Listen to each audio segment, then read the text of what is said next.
चलो देखो, मैं बताने वाला हूँ परावैद्युत पदार्थ के विषय में। चालक पदार्थ के विषय में हमने देखा, वहां पर आवेश जो था वहां पर आवेश पूरे पूरे पृष्ठ पर आ जाते थे, तो उसके सेंटर पर या उसके बीच में वैद्युत जो आवेश था वो क्या था, समाप्त हो चुका था, सारे आवेश किनारे पर आ गए थे, तो वहां पर वैद्युत क्षेत्र क्या था, केंद्र पर नहीं था। ठीक है, अब यहाँ आता है परावैद्युत पदार्थ की बातें। तो परावैद्युत पदार्थ, जो भी परावैद्युत पदार्थ होता है, अचालक पदार्थ होता है, तो आवेश यानी कि उसमें मुक्त इलेक्ट्रॉन नहीं होते हैं, मुक्त इलेक्ट्रॉन नहीं होते हैं। परावैद्युत पदार्थ का ये गुण होता है, उसमें इलेक्ट्रॉन मुक्त नहीं होते हैं। उसमें जो इलेक्ट्रॉन होते हैं एक दूसरे से देखा जाए तो पूरी तरह से क्या होते हैं, बंधे हुए होते हैं। समझ रहा है, उसमें इलेक्ट्रॉन क्या होते हैं, एक दूसरे से पूरी तरह से बंधे हुए होते हैं, यानी सशक्त बंध से बंधे हुए होते हैं, और वे बहुत ज्यादा गति नहीं कर सकते। जो परावैद्युत पदार्थ के अंदर जो भी इलेक्ट्रॉन होते हैं, जो भी आवेश होते हैं, वो मुक्त इलेक्ट्रॉन नहीं होते हैं, और वे एक दूसरे से क्या रहते हैं, पूरी तरह से क्या होते हैं, बंधे हुए होते हैं, पूरी तरह से बंधे हुए होते हैं। एक दूसरे से देखा जाए तो बहुत ज्यादा दूर नहीं जा सकते।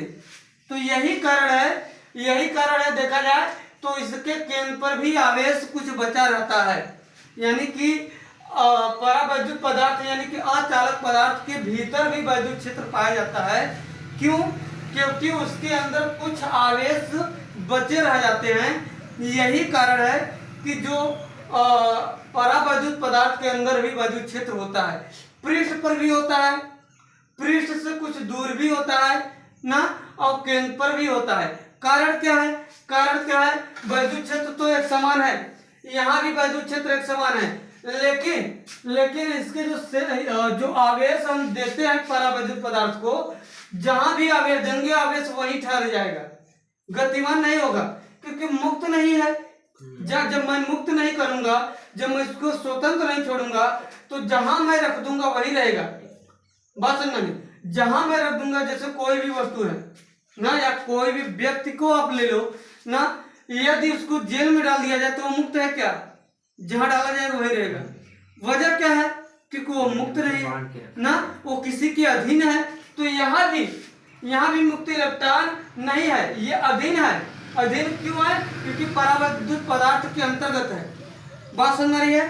तो चालक पदार्थ और परावैद्युत पदार्थ में इलेक्ट्रॉन की यही स्थिति है, जिसके कारण वहां पर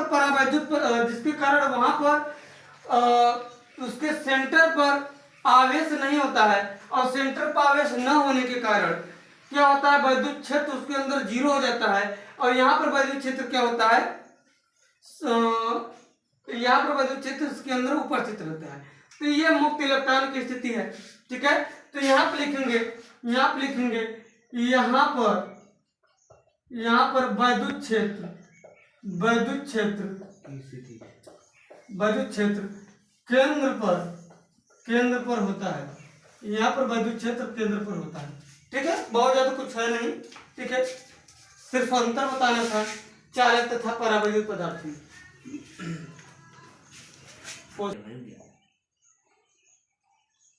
ठीक है, परावैद्युत तथा परावैद्युतांक क्या है? तो मैंने बताया है कि परावैद्युत तथा परावैद्युतांक के विषय में कि निरपेक्ष की वैद्युतशीलता तथा माध्यम की वैद्युतशीलता के अनुपात को परावैद्युतांक कहते हैं। ठीक है, इसके डिफिनेशन की यदि बात करें तो निरपेक्ष की वैद्युतशीलता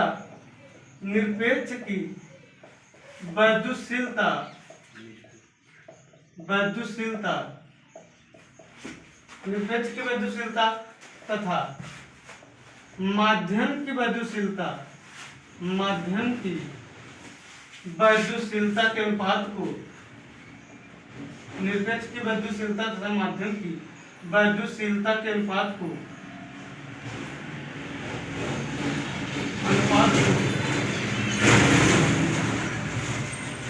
परावैद्युतांक कहते हैं। उसके घेरे में